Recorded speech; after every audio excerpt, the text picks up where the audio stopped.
All right, so I want to have the pleasure of introducing Amanda White and Noel Hanna to our Higher Ed Edu Day today. They are two of our Microsoft Innovative Educator Experts, or in Microsoft land, MIE Expert for short. So we have more than 200 MIE experts from around Australia, predominantly K-12 teachers, but we've now got a handful of fabulous educators from the higher education sector. And I'm really excited that Amanda and Noel have joined us today. I guess first up, how's your year been? Yeah, before we kick things off, over to you, Amanda. Just hectic. Took a nice long break. I had lots of annual leave to take, so I took a nice long break, and it's really just getting back into it and also learning a lot of the new features and things that are coming out. So breakout rooms are now in Microsoft Teams. Yay, I'm so excited. So it's picking up all those new You were features. hanging out for those last year. Hanging out for that, watching all of Mike Tolfson's videos that he's been making over the break to try and catch up. And getting ready for 2021, which for us starts in a few weeks. So we're pretty excited. Absolutely. And you're getting students back on campus in some way, shape, or form? We think so. We've invited them. They've enrolled. I hope they show up to campus. But we've got online options as well, because we still have, like many institutions, quite a lot of students still overseas. So we have to have some online options. So it's really now mixing the two of those that's going to be the challenge this year. Not so much just that solo remote teaching online. Yeah, it's that true hybrid experience. And Noel, how's your year been? Well, so far so good. So I'm actually into teaching already. We're a few weeks into our trimester. And I only teach international students as part of the UNSW Global Diploma Program. And so obviously the majority of them are still overseas, so everything's running online. However, we do have enough in the country to run labs, which I'm very excited about, because physics is an experimental science, and it's something that that's a big part of it. Absolutely, fantastic. So what we're going to do is I'm actually going to hand things over to Noel first of all. This session's sort of about getting some understanding and experience from educators out there in the real world, as opposed to listening to me sometimes. It's definitely a nice change. So Noel, if you want to share your screen in, we'll hand it over to you, and we'd love to hear what you're setting up and doing with teams this year. Okay, right. I will just share my screen at the moment. Apologies if I'm not looking directly at the camera. I tend to use two screens, one above another, so you'll see me looking from we're good. time. But what I wanted to share with you is essentially just the basic process of setting up a brand new team for a new course, and in particular how I use OneNote with that setup. Because for me, that's one of the really big attractions of Teams, is to actually integrate it with OneNote. And so we can use the class notebook, and I'm going to talk a little bit about collaboration in OneNote in real time as well. So just very quickly, you should be able to join or create a brand new team in your team session. Hopefully you have permission to do that. There are different default setups, but the class one is good enough. So today we're going to have good old test team, and you might want to label yours test 1, test 2, or test 3, and whatever you want to be. And I'm going to add my student Noel Hanna to this one as well. So this is probably the one of the little bugbears with Teams. When you come to add your students, you have to sort of do them manually here. You need to copy and paste them in. There isn't an easy way just to import an Excel file or something. If you've got hundreds of students, it can be a little bit tedious, but you need to just add your students and teachers right here. Once you've done that, you can close. It will create the team, and you have a nice blank slate over here. So what I like to do first of all is to set up the class notebook, because the class notebook for me is the real reason, as I said, for having Teams. You can do that just by clicking over here, or you can click in the tab at the top. It's there by default. And when you go to set up this class notebook, it will ask you a few questions about how you would like it to be set up. If you have run your course before, happily now you can import from an existing notebook. So you can basically just copy over everything that you had there before. with some options of if you don't want to copy everything, you can select things on and off. So I'm just going to start with a blank notebook, and a blank notebook by default has a collaboration space, which I'll be talking about a little bit later. The content library, which is just a sort of a read-only section as far as students go. A teacher-only section for your secret conversations with your fellow teachers. And then the student notebooks, which again is very powerful for the students to work in their own OneNote notebook, but the teacher can actually go in there and have a look at what they're doing and make edits to that as well. So all of those will be set up by default. I also like to set up the students' notebooks. So this is the students' own private place, but I'll give them a hint of what they can do. So they can have a lecture section here. For example, they can have a tutorial section and a section for the homework book, section for the quizzes, etc. And so those will all be different pages within their OneNote notebook. So this might take a few moments to get ready. So what I will do is skip across to one that I prepared earlier. And oh no, it's going quite quickly. So maybe we'll run with this one. So here is our notebook. It's set up, and we can see inside here we've got the welcome section, and then we've got these different spaces that I mentioned before: the collaboration space, content library, teacher only space. And here you can see my students notebook. So inside this we have the different sections that have been added that I set up for them. Each of those is blank. It just has a blank untitled page in each one of those, but that's where a student can do work and the teacher can go in and have a look directly at what they're doing. The rest of these sections are all blank, but they do contain some handy hints inside them by default. So they will actually have a page here that tells you and gives you some suggestions of how to actually use this. Now, what I want to do with my team is I want to then set up some channels. So I'm going to go over here and add a channel. You can do this in lots of different ways. I suggest looking at how David Kellerman sets his teams up, because that's essentially how I started, by copying all of his ideas. So I tend to have different weekly channels, but I also have channels for things like our collaborative problem-solving workshops, for example. So now when you've got your brand new channel, you'll see up the top here it's all blank. But you have a notes section. And so when you click on this notes section, it will create a new section within that OneNote that we set up. So it says here there's nothing, but it's going to start something that is in the collaboration space. Now, it could be that you only want to use this for one-way communication. And if that's the case, you just need to go to the overall class notebook settings and manage notebooks. I think there's a note about it just here. And from there, you can change this so that these notes are automatically in the content library rather than the collaboration space. But I like to work in the collaboration space because I like the students to be able to jump in here and work directly with me. So here we've just created that empty space, and we'll just need to click on it, and we're going to set up here. This is going to be our first class. And so we can see here, if I click on the little navigation icon, we can see this lives within week 1 notes. And I'll just show you as well, if we go back to the general channel and the overall class notebook,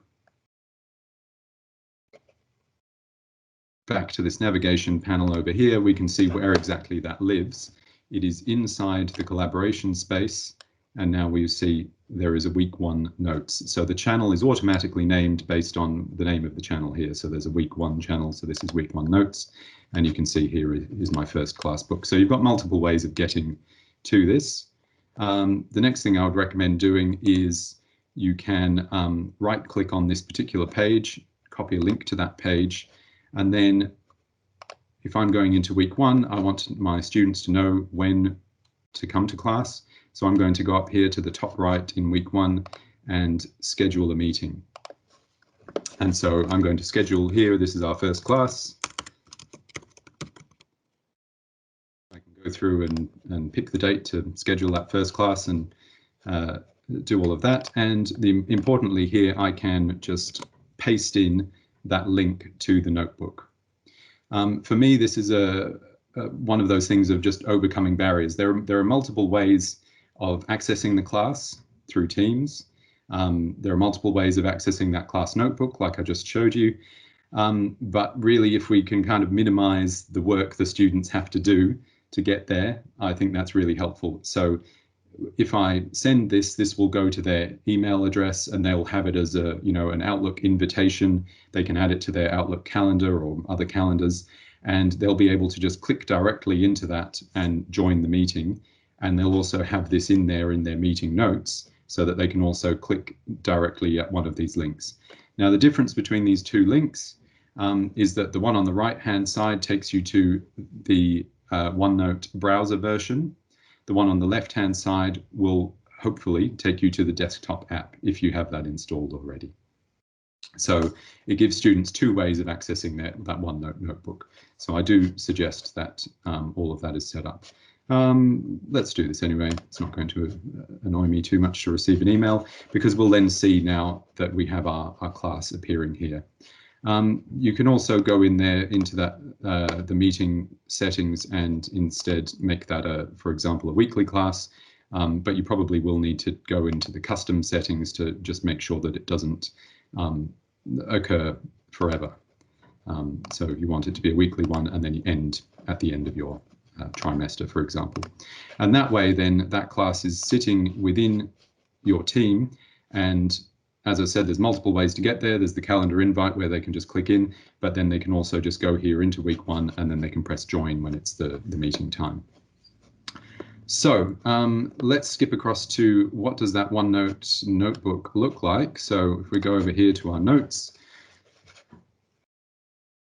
we can see that page that I've set up. Now I want to set this up so that it's ready for collaboration. So probably the simplest way to do this, if you're moving from a face-to-face based class to an online class, you probably have your materials already set up as a PDF, for example.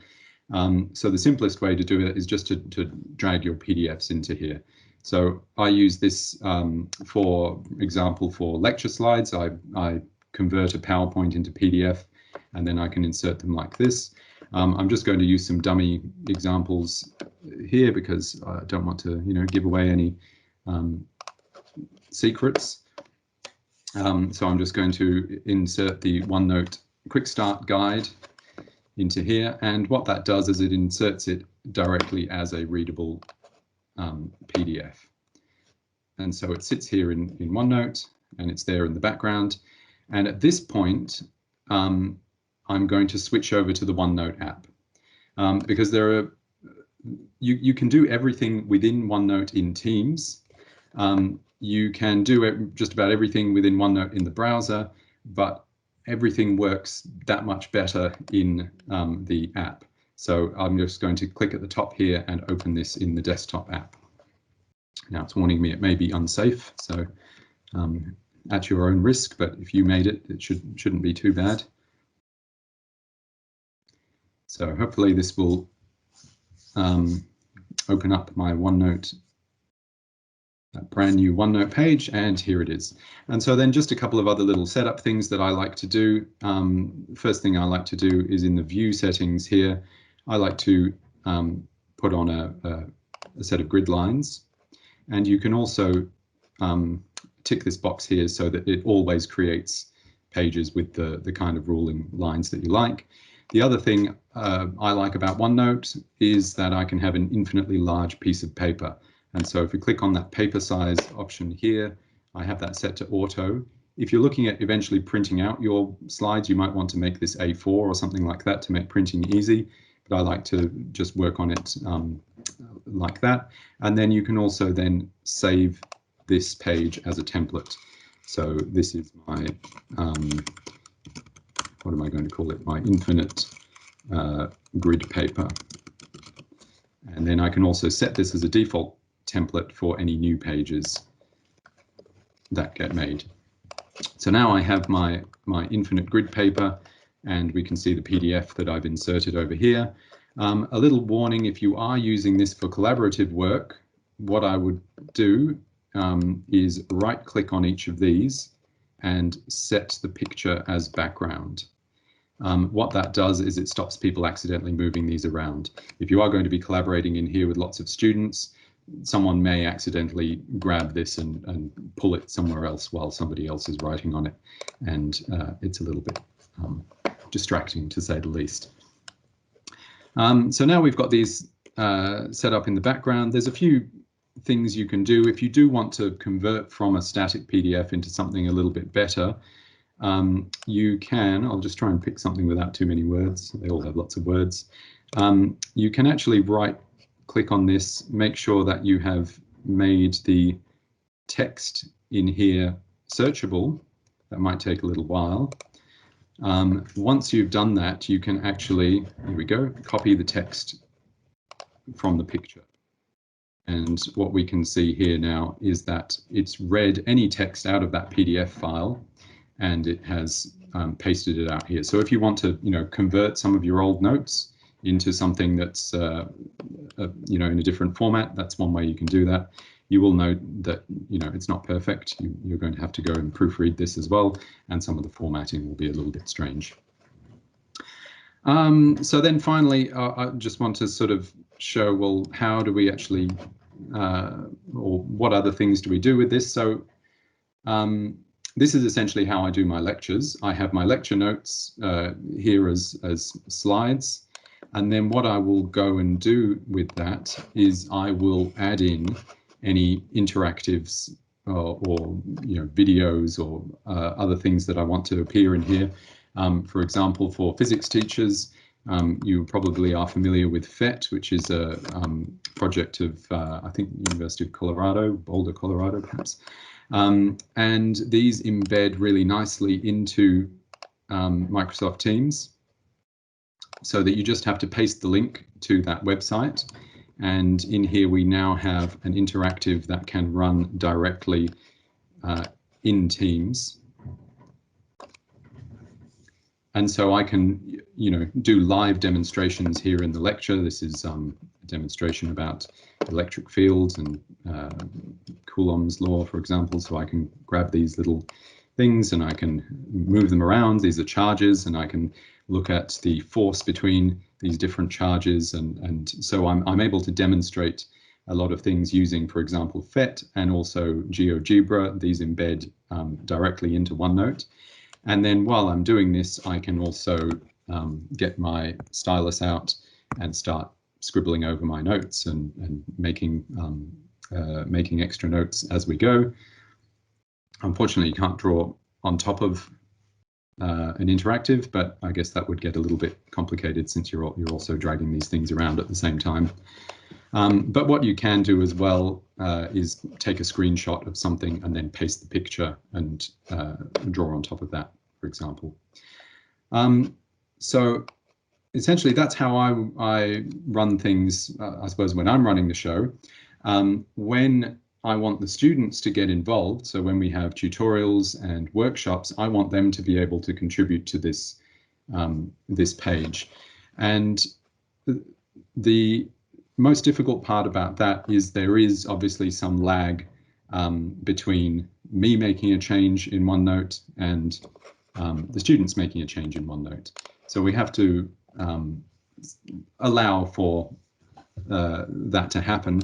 And I'm still working on the best way to do this, but one of the simplest ways I've thought about doing this is if I want students to, for example, to write something down or to draw a picture for me, I just quickly go and create a set of boxes. And I just take a set of boxes, depending on how many students I've got. And what I do is I set these all up somewhere. They don't have to be particularly neat. Make a whole set of copies of these. And what I do is I ask the students to claim a box. We can do this earlier on. They can fight it out.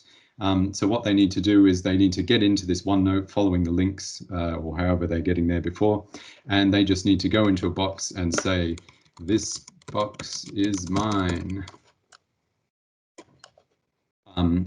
And so if they're the first one to get into that box, they've claimed the box and it is theirs.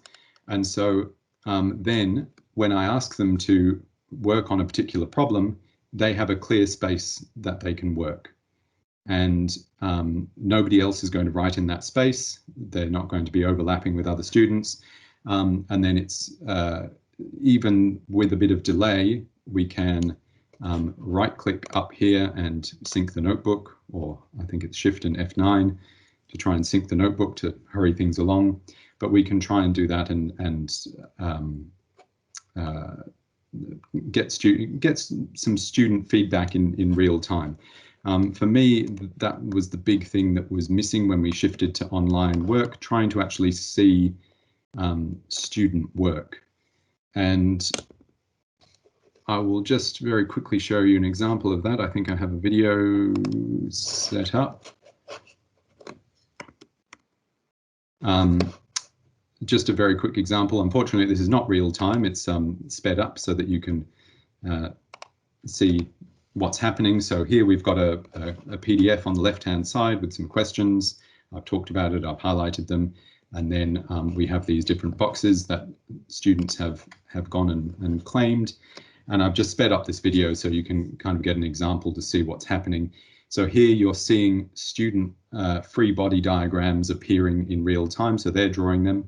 That's me going over the top and highlighting as I'm talking about what I'm seeing. So you can see the students they're either drawing with arrows, they're drawing with a pen or stylus, or even using their mouse. They're also typing just by clicking and typing into the boxes to give me information. All at the same time, we were using Microsoft Teams, so there's a chat window going on the right-hand side, and I'm looking at that as well. And then, so here I'm coming in and I'm synthesizing the information that I'm getting from that student feedback, and I'm emphasizing what it is that are the important points here. And all the while, you can see while I'm doing this, you're still seeing some student work appearing at the same time. You can see also I've moved outside my box, which is a little bit dangerous. It's the no man's land out there. So essentially, that's as far as I want to go with that. I just wanted to sort of show you perhaps what can be done. You don't have to stare at a blank screen with no student faces and feel like you're talking to yourself forever. For me, this is really assuring to know that the students are there and they are actually interacting. Absolutely. Thank you so much. I think that's a really nice level set for a lot of educators out there to get started with using Teams in 2021. And perhaps it's building on their 2020 experience, using some of those fabulous tips and tricks. I actually love that idea of the squares. I teach teachers how to do that all the time, particularly in actually younger years contexts, because I guess it doesn't matter how old we are, we all need to find our own space to do our thing. So I thought that was pretty cool, actually, that we teach the same sort of strategies. So thank you, Noah. That was Noel, sorry, that was amazing. So next up, I want to hand it over to Amanda, who's going to talk a little bit about residentials, I think. No, the holiday. Yep. Sorry, Stu back up. So yeah, so we have I'll share my screen in just a second. Hang on a second. So Megan, can you see my slides now? Yeah, we're all good. Awesome. Okay, awesome. So hi everybody. For those people who don't know me, I teach accounting. Please don't hold that against me. I'm a senior lecturer and deputy head education at the UTS Business School. We're a reasonably large business school. I think first year accounting, almost 1,800 to 2,000 students. And then by the time we get to the sort of end of the accounting major, which is where I am, there's maybe about 300 per semester, 2 semesters a year.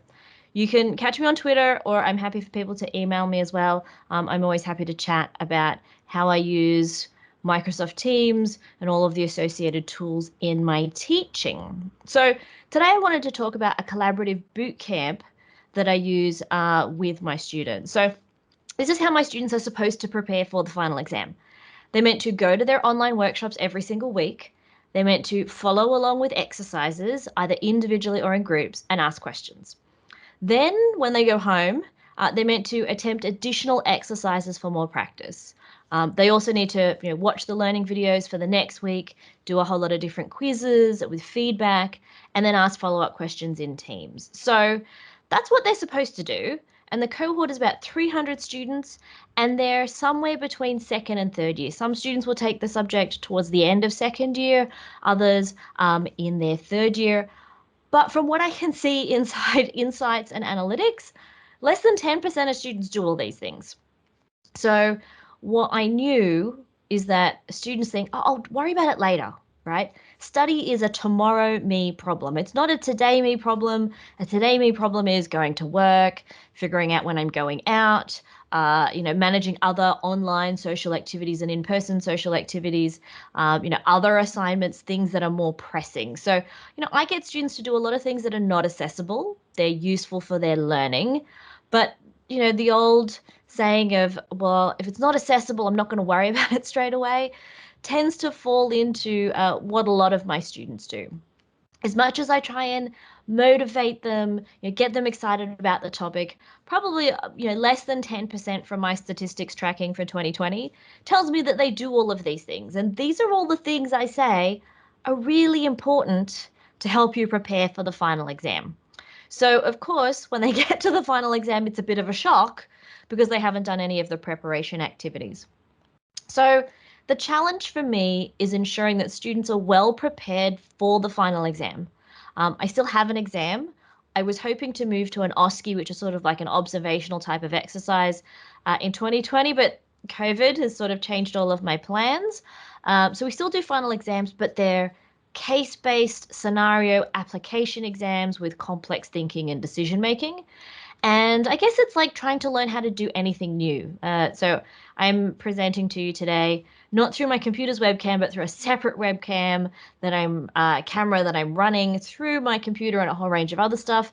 And, the first time you're learning to do something, it's not easy, right? You're trying, you're failing. Why doesn't that work? Try again. And it's like anything. So, it's that practice by doing. So read about it. Okay, I've seen a YouTube video on how to do something. Practice it, practice it, practice it. So the challenge was that my students were doing a lot of watching, but they weren't doing a lot of practicing. And so I wanted to provide them with some sort of structure in their study break. I would say to them in that week or 2 weeks between our last class and the final exam, I'd say to them, well, what exactly are you doing to study? Oh, I'm reading the textbook. We don't have a textbook, but I'm reading the required materials. I'm going back through the quizzes that we did in class and the online quizzes. And I would say to them, look, have you tried the exercises that we did in class again? Oh, they seem a bit hard. I don't know. So we had a lot of students, most students, who said, like, at the end, I still feel a little bit lost. Because we do cover quite a lot of content in 12 weeks. So I wanted to provide them with some structure to their study break to try and get them to practice retrieval of information, to get them to practice application, to try and do something every day, right? This is the idea of habits, the idea that you want to try and do something as a habit every day for a certain number of days to really help it bed in. Because I know my students, they like to cram, but cramming in trying to learn something complex in terms of decision making doesn't often work that well. So I find it not so great. So, most of my students study alone, especially during COVID. They don't know a lot of other students in the class. They're studying from their homes, or they're studying especially overseas, feeling a little bit more isolated. So they're mostly studying alone. And I knew that learning was a social activity. I know that sometimes, when they're in person, they create Facebook groups, they create WhatsApp groups, they create chat groups on different platforms to communicate with each other and talk about homework and get that sense of community. So I wanted to build a feeling of community, which is what I use. It's the number one reason when I saw David Kellerman introduce Teams and what he was doing in Teams, I'm like, this is so much better than Facebook, which was what I was using to create community with my students, because Blackboard discussion boards were not the place for community. And I'm not feeling like as we move to Canvas, I'm getting that feeling of community in Canvas either. It's just a whole lot. LMS is an LMS, but I wanted more of that social experience. So, this continues our use of Teams for that feeling of community. And I wanted them to be able to not just, look at a class exercise and then look at my exemplar that we might talk about. I wanted them to look at other people's work and to be able to develop evaluative judgment. So if you're interested in evaluative judgment, there's lots of work out there. I particularly like Dr. Joanna Tai from Deakin. She works on some great stuff with evaluative judgment with David Bowd and a whole lot of others. But, I wanted them to be able to develop that skill of here's where I am and here's where I need to be. All right. And I know that they can do that in their own personal contexts because we talk about our lives and things they've tried and that didn't work out, and whether that's cooking something or trying a skateboard trick or some sort of makeup thing, right? They know how to have their own attempt, compare it to something else and go, oh, that wasn't so great. How do I fix that? So I already knew that they were self-directed, that they could reflect on themselves, but they just found it really hard to do that in an educational setting. I just don't think we teach that well enough in university. So what I did was I created a study boot camp, and this boot camp, I think the boot camp's been running for about, I think maybe 6 or 7 years. Initially, I tried it on my discussion board. Nobody participated. I moved it to Facebook, and a good quarter of students participated. Some felt like they didn't need it, others thought it was as good, but now we run it on Teams. So essentially it's 10 days of activity. So we have the last day of class and the next day boot camp starts with 10 days of structured activities to help students prepare for the final. A lot of times academics at the end of the 12 weeks or the 10 weeks or however long it is will say okay, here's 10 practice exams. There's a discussion board. I'll have 2, consultation sessions and off you go. For me, I try and continue working with students a bit more closely through that study period, that study week or 2 weeks. So we have these 10 days of activities. Each activity is 30 to 40 minutes. It's not long. I designed it so that if students were working, they could do it in their lunch break. They could, watch the video about it on the way to work, have a think about it and do it on their lunch break. They submit the activities into Microsoft Teams, and I'll show you how they do that. And it refers students to resources in the course content. So oh, you've forgotten how to do this? This is where you find it. It's in our OneNote notebook. I'm a really big fan of OneNote and the class notebook, just like Noel was demonstrating. And I got some really good ideas, actually, of some stuff we could do in my subject with that from his presentation. But, it refers them and it links them to the OneNote notebook with their course content. And we use Microsoft Teams and collaborative PowerPoint for delivery. So when I did this on Facebook, I'd create albums. I'd have a private Facebook group. I'd have albums. And then I'd get students to snap a picture of their work and then put that photo in the album. And then I would look at the album every single day. And that was great. Not everybody has Facebook, but I couldn't see text really well. If they used sometimes if they took a screenshot, that was all right, but a lot of them would handwrite things. It was a little bit tricky. So I'm really glad that Teams is here for collaborative use of documents. I have 200 students in my class at the same time. So for me, the collaborative space doesn't quite work as well. 200 students trying to access the collaborative OneNote notebook is a little bit of a strain, but I use Word documents, Excel sheets, PowerPoint as my collaborative space, just because it can handle that slightly bigger volume of people accessing it at the same time. So, before I skip into outcomes, now I'm going to jump into my actual team space and show you what this is like. So I have my actual subject here, a general chat area, assessments. I have my modules. I have a non-audit chat for just general conversation. And I also have a virtual office. So nobody ever used to come to consultation on campus, but I've discovered I set an hour up on a Monday, an hour up on a Friday, and students just like to drop into chat. So I think they just like to see somebody, ask a few questions, or even just listen in. But I have a channel for my boot camp, and essentially each day I post an activity. All right, morning everybody, and here we're going to draw a concept map. And when you go into the activity, and I'll go down to one of the other activities down here, I create all these activities ahead of time, but in these activities, I essentially set up an instruction page. So the first page, and I'm a really big fan of Bitmojis. So I don't know if anybody else is a Bitmoji user, but I love putting the Bitmojis of myself, only because I don't have time to like take photos of myself doing these things, like waving a whole lot of money. But I have a Bitmoji. I have instructions. Here is what you're going to do, how you're going to submit your work. So they're going to use the templates that I give them to make a copy. And I actually give feedback on the same day. So the activity comes out at like, oh, look, they can do it ahead of time.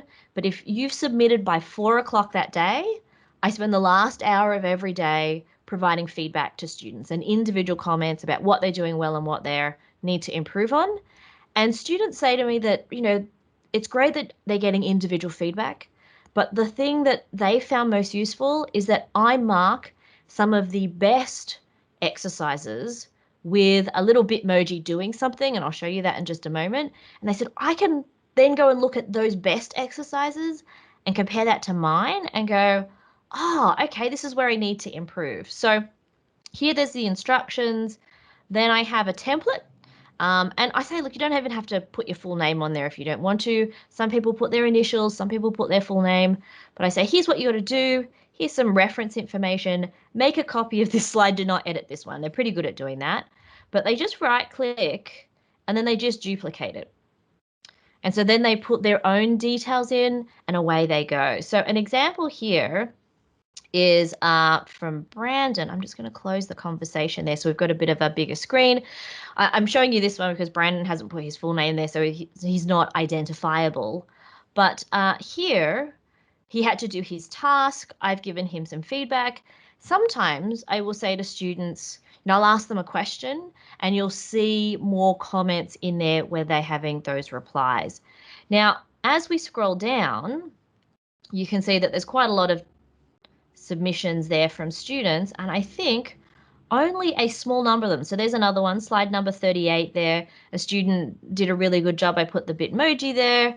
I think there might have been only 2 from that day, but that's 48 submissions from about 300 students doing these activities. So, I thought, oh, look, daily activities, would they do it? And they said, this is perfect. A daily activity means I keep on track.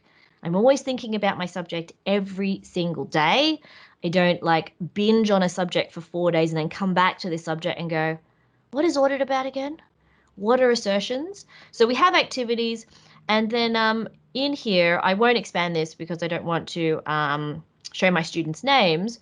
But each day I will also say the best pieces of work you can see by the Bitmoji, but then I will also tag those students as a way of recognizing their effort, saying, yeah, like you've done such a great job. I want to recognize you publicly. And that, gets the chat going of students like, oh my gosh, to a friend, well done, or you're the smartest of all of us, or, there's always a lot of conversation going on, and students can ask questions as well. So I've been doing this for, a good, probably, I think like 6 to 8 years. I can't remember how long. I'd have to go back into my files. But, we try and give students this contact because especially with COVID, they felt so far away. It was really important to make them feel like, yeah, I'm still keeping in touch. As well as, I probably message my students more on Teams than I ever did with announcements. But they actually appreciate sort of being in touch with me. So what were the outcomes, which is what I wanted to get to as the last bit on my time. So overall, and we did some calculations, about 20% of students, about 60 of them, completed one or more activities. So it's not everybody. I think if it was everyone, I would need to switch to a model of peer review, where students would perhaps work in groups to discuss each other's options, and then I might tag a few that I thought were best. But right now only 50 to 60 students end up participating. Students who complete at least 2 activities and engaged with their feedback. So they wrote a comment about their feedback. If I asked them a question, I asked them to clarify something. Students who engaged with their feedback pass the subject. And when I say to students, I use Facebook, I say, okay, past students for the last 15 years who have had my subject, what would you tell students coming into this subject this year? And the number one thing that comes up is do the boot camp. Do the boot camp. Like, yes, come to the classes, do the homework. But the thing they say is, look, if you don't do anything else, do the boot camp, because the boot camp is that condensed crash course once you've got that foundational knowledge. So it's a thing where students who do it, I can absolutely see in the final exams that they're really switched on. They understand the nuance of this complicated decision making in their exam solutions and their exam responses. Now, I haven't had, so in my most recent semester, 30% of my students failed, and that was just super, super, super shocking because my average failure rate is about 8 or 9% when my activities are in person on campus, right? Students don't sneak out of the classroom a third of the way through the class because you've done the accessible bit, because they don't want to have to walk out the door past me and be like, oh, bye, Amanda, I'm going to do something else. Whereas I find online, they will just go leave meeting, right? And they can just sneak out without anybody noticing. So when we've analyzed limited analytics using insights and some other analytics, is that these students were less visibly engaged on the systems. It doesn't mean that they weren't engaged in some other form that I can't measure, but from what I can see on insights, the students that failed were less visibly engaged. And so for me, that's something that I have to think about. How do I try to engage those students? How do I encourage them? And I think certainly a lot of students who come from non-English speaking backgrounds were like, oh, I'm worried about doing the activity and posting my response. If it's not any good, are people going to think less of me? So there's certainly some barriers there. Not all the work that was submitted was great. A lot of it needed a lot of improvement, but students felt that they were, safe enough, brave enough to be able to move forward with that. But, it's trying to get more of those students engaged. But this was the way, using this type of tool, and I'll just stop my screen sharing if I can. This type of tool where we are, I guess, doing more of that collaborative work inside PowerPoint. You could do it in Excel. You could do it in Word documents. I find is really useful when you're using really large cohorts. And I think it probably, I was talking to Megan at the beginning of 2020, I think. We were having coffee, and I think he said, yeah, I don't know if I'd have like more than 6 students on a whiteboard at a time. Right? Or, yeah, I don't know if I'd have more than 30 students trying to access the collaborative space of OneNote at a time, just because of the load. And so if you are teaching larger subjects, this is a great way to create some notes. The one thing I would recommend is also at the end of the activity, I would always go into my SharePoint backend access and make it read only. Yeah, because the common thing is like someone will think that they're just moving stuff around and then stuff is deleted, and then you go, Yeah. oh my God, where did that go? The Teams group assignments, I think, is going to go a long way to making that process easier for group collaboration, because then you'll also be able to use the assignment functionality to have that close date so they can't edit and that sort of thing. So it's super exciting when those features come along. The one thing I think I struggle with, and a small number of other institutions, there are a few higher ed institutions where assignments is not turned on. We've been lobbying for assignments for ages. There are a few places that have assignments. If you have assignments where you are, I am 120% jealous. But there is so much great functionality that can come out of assignments that you can distribute into OneNote, a whole lot of other things as well that when you don't have some of that functionality, that can be a little bit more difficult. But this, creates a great collaboration space for us. And, we're really looking forward to breakout rooms and adding a whole lot of extra interaction in our online and in our on-campus classes. Because, I can't get them to write on a piece of paper sharing pens because that's still not COVID safe.